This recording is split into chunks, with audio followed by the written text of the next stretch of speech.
மாநகராட்சி மத்திய மண்டல தலைவர் வீட்டில் வருமான வரித்துறை அதிகாரிகள் சோதனை. வருமான வரித்துறை சோதனையில் வீட்டில் இருந்து எந்த பொருட்களும் கைப்பற்றப்படவில்லை.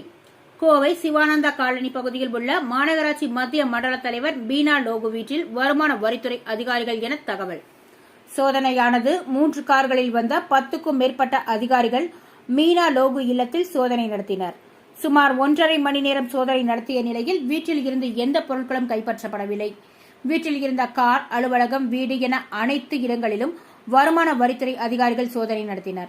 வாக்காளர்களுக்கு பணப்பட்டுவாடா செய்ய வீட்டில் பணம் பதுக்கி வைத்திருப்பதாக கிடைத்த தகவலின் அடிப்படையில் வருமான வரித்துறை அதிகாரிகள் சோதனை என தகவல். சோதனை நடத்திய நிலையில் வீட்டில் இருந்து எந்த பொருட்களும் கைப்பற்றப்படவில்லை என்பது குறிப்பிடத்தக்கது.